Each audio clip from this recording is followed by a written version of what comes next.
That may be the greatest catch I've ever seen in my life. Okay, guys, I have a confession.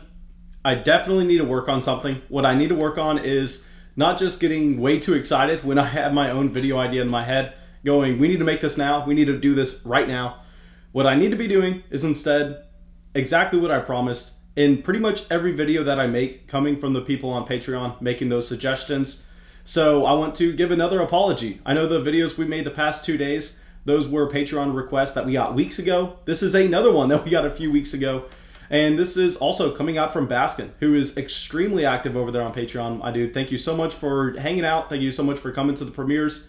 And I promise you, I'm going to crush you in this Dynasty startup draft we are getting right now, even though I know you have so much more experience in startup drafts this offseason than I do.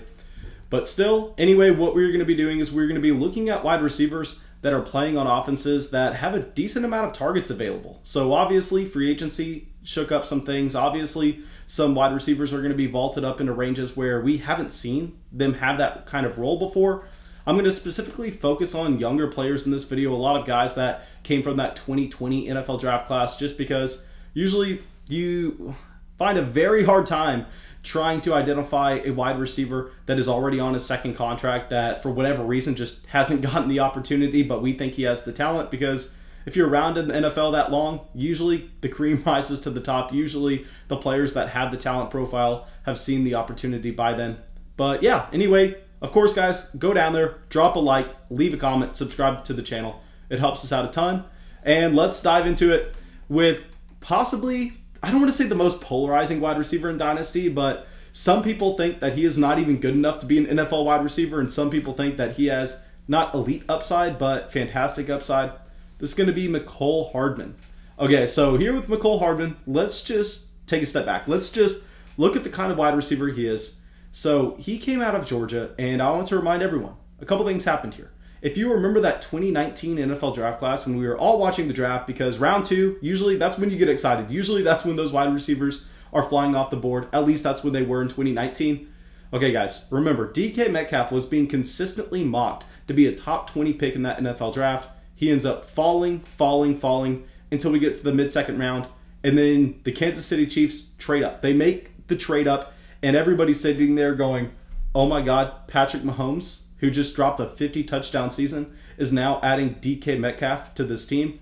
And instead, they take Mecole Hardman. So I think that's one reason why there are so many Dynasty owners that just have bad feelings towards Hardman, because we all remember what could have been. We all remember that trade up, and I mean, talk about crazy in fantasy football group chats. Everybody was just spamming Metcalf and Mahomes. It didn't happen. Instead, they took Mecole Hardman. And here, the reason they took Hardman is A, special teams. They didn't want Tyreek Hill doing punts, kick returns anymore. And also, Mecole Hardman was that elite level athlete coming out of high school. He was that player that had the elite speed that we know Andy Reid loves to have on that offense, because it can make space all over the field for Travis Kelce to operate underneath. That way, they can't necessarily get too much pressure in on Mahomes, because if they do, then we understand that maybe there aren't two safeties back there. Maybe they can hit Tyreek Hill or Mecole Hardman, or formerly Sammy Watkins, over the top. But now Sammy Watkins is gone. So Mecole Hardman, a wide receiver coming out of Georgia that had elite level speed, now looks like he may be an every down snap player for the Kansas City Chiefs. And now I understand that through his first 2 seasons, Mecole Hardman has been very disappointing. And it's not like he hasn't played in games where Sammy Watkins has missed before. I can't tell you how much money I've lost playing DFS, and Sammy Watkins is out, and I go, okay, tournament lineup, every single one I'm submitting, gonna have Mecole Hardman. He's gonna be like 2% owned, and he has that 99th percentile outcome where if he hits, he can drop 35, 40 points. So I promise you, I burned a lot of money with Mecole Hardman. But now Sammy Watkins is gone, and what I'm actually getting excited about with Mecole is the fact that we are getting him at a massive discount compared to what you had last offseason.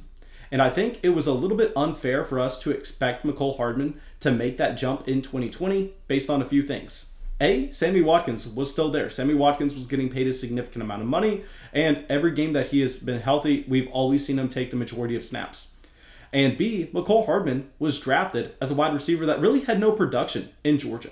He was more so just the raw elite athlete that they thought they could develop him into a difference-making wide receiver. So why are we going to expect him to come in and be NFL ready right away if everybody knew the second he was drafted that he was a long-term developmental project?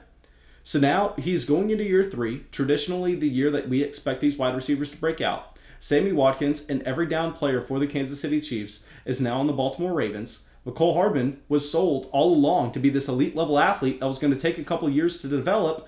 That way he could then be an every down player for the Kansas City Chiefs, and they could utilize the speed with both Tyreek Hill and Mecole Hardman. So now, I hate to say it because I know we've been burnt. I know that I advised y'all to overpay for him last offseason. At least it looks like an overpay right now. But I think Mecole Hardman, even though y'all are going to roast me on Patreon for this, is someone that we should be going out and targeting because he's going to be an every down player on one of the most prolific offenses in football. He's still on that rookie contract. There are so many things working for him right now, combined with the fact that you could see him get a little bit of that Robert Woods, that Curtis Samuel rushing equity. So Mecole Hardman here, I mean, I'm excited. We're finally going to get to see what happens with the full year. Now, he's not out of the woods yet. You could see this team do something surprising in taking a wide receiver in the NFL draft. But still, I'm going to be looking at Hardman. And it's that simple. Okay, so now our next wide receiver that we are going to get up here was just about to get his opportunity. And he looked good in a small flash in 2020. But Paris Campbell here, we all know that he goes down with the significant injury. He's not ruled out for the season right away, but pretty much everybody knows that he would be. And now, with Paris Campbell, he's going into a situation where he should be fully healthy going into year 3. He looked really good in the small opportunity that he got in 2020. And back in 2019, when he was drafted, he just was unable to get on the field. And y'all remember back in that 2019 draft where we had just started making the flock. So I know that there were probably only 1% of the people watching this video right now that were following us back in 2019. But still, I hated Paris Campbell because you looked at his average depth of target. It was hilariously low for a wide receiver that was supposed to win on athleticism, a wide receiver that was supposed to win on speed. And the two things didn't line up. So I was sitting there going, you know what? We want to be avoiding Paris Campbell. Traditionally, he's not been a guy that I've been high on. But now that he is being priced in as just an afterthought wide receiver, someone that is already busted, where he was extremely young his rookie year, where you can't expect every wide receiver that young that's going to eventually be an impact player at the NFL level to be productive their rookie year. Then we get the small sample in 2020 where he looks like he is breaking out. It doesn't happen due to the injury. Now going into 2021, he's going to be playing in an offense that, yes, brought back T.Y. Hilton. But T.Y. Hilton is going to be 32 years old this season. What are we really going to be expecting here? Hilton has had like 3 good games in the past 2 years. I'm not going to be expecting anything, to be completely honest. I think what you're going to see as the number 1 and number 2 wide receiver here in Indianapolis is I think you're going to have Paris Campbell as that athlete, maybe someone that's taking a little bit of the defensive attention away from Michael Pittman, which I don't like to say. But still, you're going to have Campbell, Pittman as the top 2 wide receivers on this team, in my opinion, unless T.Y. Hilton somehow manages to get some of that speed back that he used to be able to win with his prime. But yeah, Paris Campbell also going to be getting a quarterback that hopefully has a stronger arm than what Phillip Rivers did last year. So there are a lot of things pointing in a great direction for Paris Campbell. Just has to avoid competition coming in with the NFL draft. Okay, so speaking of a wide receiver that I hated coming into the NFL draft, speaking of someone that we didn't draft on a single Dynasty team last offseason, let's talk about Bryan Edwards, someone that I've mentioned multiple times this week already on this channel. I told you all about the trade that I made for Bryan Edwards after NFL free agency. And that's because, yes, Bryan Edwards was expensive last offseason. I mean, he was getting so much training camp hype. And a big reason I really didn't like Bryan Edwards is because, yeah, I mean, he had a lot of great underlying metrics that got Dynasty players excited, like a great breakout age, like the fact that he was very productive in an offense that didn't have a lot of production to go around. But you also looked at his average depth of target, understood that the majority of his production came on screen passes, and that's not something that you can automatically translate to the NFL. So we stayed away from Bryan Edwards, even through the training camp hype that he saw, but he ends up suffering an ankle injury, and he ends up not getting anything going his rookie year. So he is significantly devalued now compared to what he was an offseason ago, and now this team has lost both Nelson Aguilar and Tyrell Williams. I know Tyrell Williams didn't make an impact in 2020, but it's still noticeable that that contract is off the books. Nelson Aguilar, on the other hand, was seeing a significant amount of targets. And now it looks like the two main wide receivers in Las Vegas is going to be Bryan Edwards and Henry Ruggs. And now y'all know that Henry Ruggs is someone I overdrafted last offseason. And we can sit here and go, you know what? Based on the way that they used Henry Ruggs, just using him as a pure field stretching wide receiver, something we didn't want to see, something I was trying to convince myself he wasn't going to be. But because of that, it looks like if Henry Ruggs and Bryan Edwards are playing on the field together at the same time, Bryan Edwards should be the wide receiver that is going to be getting the targets, because we saw how they used Henry Ruggs when he was healthy last year. They used him as the just straight up distraction to get safety tension away from Nelson Aguilar as well as Darren Waller. So now Bryan Edwards is sliding into that Nelson Aguilar role. And if anybody in the Dynasty community that loved him last offseason is close to being right with the talent profile he is, I think we can safely say he's a more talented wide receiver than Nelson Aguilar. So another situation where the price has pretty much been cut in half, and I think at this point, maybe you want to go buy. All right, so now let's go over to the last wide receiver that I hated last offseason. I hate to keep on talking about the guys that I didn't like and now we are a little bit intrigued with.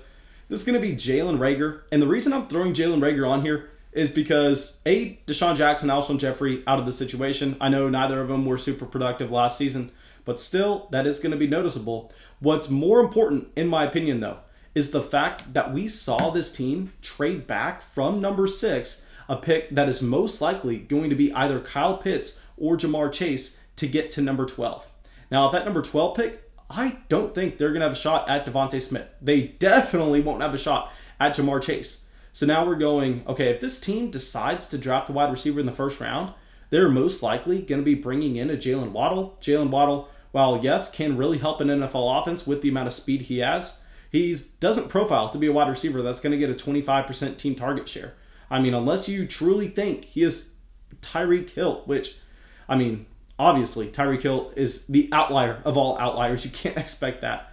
I think Jalen Reagor is lining up to being the clear alpha number 1 wide receiver for the Philadelphia Eagles. And it's great to see Jamar Chase, Devontae Smith not an option for this team in the first round. Because I promise you, if Devontae Smith or Jamar Chase came in, Jalen Reagor would be an afterthought on an offense that shouldn't project to see a lot of passing volume. But now it looks like Jalen Reagor is going to be that number 1 wide receiver.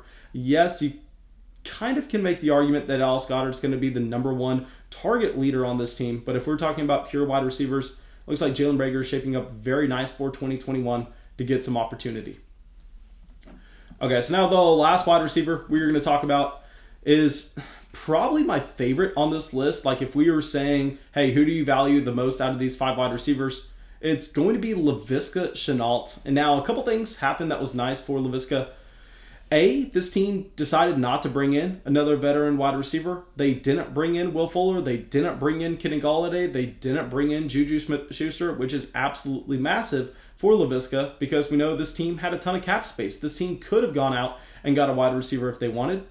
And to go along with this, Keelan Cole, who had got a surprising amount of production for this team in 2020, signs with the New York Jets. So now it looks like Laviska Shenault is going to be the 1B wide receiver to DJ Chark's 1A. Of course, they still have to make it out of the NFL draft, and the Jacksonville Jaguars have a ton of draft capital to go after wide receiver. There are multiple picks that they could decide to do so with the 2nd and 3rd round selections that they have. But still, Laviska Shenault looks like he's going to be getting quite possibly the biggest quarterback upgrade in the entire NFL this year. To go along with that, there are going to be more targets to be had in this wide receiver room. So you have to call him a wide receiver that is getting a massive bump up. Okay, now, thank you guys. I really hope y'all enjoyed this video. If you're on Patreon and you want to see a specific video made by me, please go request it ASAP because every video I'm doing going forward is going to be what y'all suggest. So, yeah, looking forward to that. Also, if you're on Patreon and you want to get into Dynasty Startup with me, please shoot me that DM ASAP because those are being filled right now. And I think that's it. So go down there, smash that like, leave a comment, subscribe to the channel, and I'll see y'all with the video tomorrow.